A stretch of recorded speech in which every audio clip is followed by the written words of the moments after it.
Hello everybody, Assassinator back with another Xbox catch-up video for August 15th.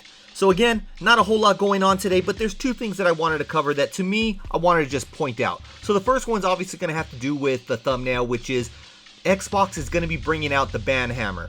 So what is happening is Xbox is now going to be holding their players more accountable with their new behavior enforcement policy. You can see the image on screen right now that pretty much lays it all out. It makes it so the offenders can only get 8 strikes, with each strike remaining on their record for 6 months. Each strike will result in suspension from Xbox's social features for different lengths of time. You can see that on screen right now.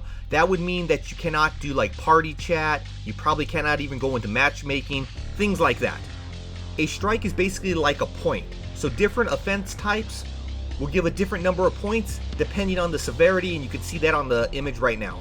So for the most part, this should not affect the majority of players, because based on the 2022 numbers, which showed that fewer than 1% of all players received a temporary suspension, and only 1/3 of those received a second. To me, 8 points is a whole lot, but at the same exact time, I mean, people might end up getting a wake-up call as soon as they start losing their access to their online capabilities. I see this as a positive to cleaning up some of the toxic players out there. And like I posted on X, if you're against it, then most likely it's because you're one of those people ruining the gameplay for a lot of others. Now hopefully it doesn't give you points for teabagging or emoting after a kill.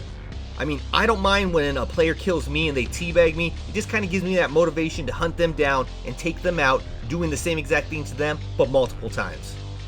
Now moving on to the next topic, which is the batch of Xbox games for the second half of August have been announced. So today, August 15th, Everspace 2, which is a day one into Game Pass game, is releasing, which is a third-person open-world looter-shooter RPG. The campaign is roughly going to take most players about 30 hours to complete. Then on August 17th, Firewatch returns to Game Pass. This had already been in Game Pass, it left, and now it's back. And that is a single-player, first-party, narrative-driven walking simulator where you take on the job of a fire lookout in the Wyoming wilderness. Then on August 18th, we get another day one game, which is the Texas Chainsaw Massacre, where either you play as the killers or you play as the victim. And basically it's a third-person horror experience.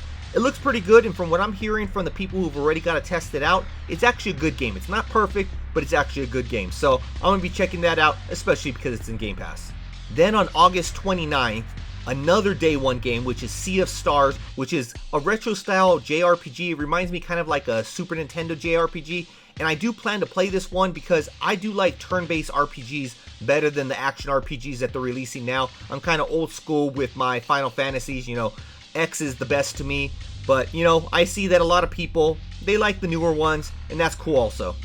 The only downside to it is it will go into my back catalog. I will check it out later, just because days later, I'll be playing Starfield. And again, I can't let anything interrupt that time. And just like always, when games come in, there's games that leave. So there are a total of 6 games leaving the service on August 31st. You can see the list of them on screen right now. The only game I played from the list that's leaving was Tinykin, which was a good 3D adventure platformer, at least from the 1 to 2 hours that I played. But it happens quite often that some of these smaller games end up getting left behind for a bigger game. I can't remember if it was like Star Wars that had released or something, and so I delete it from my system because I just want to focus on Star Wars until I complete Star Wars.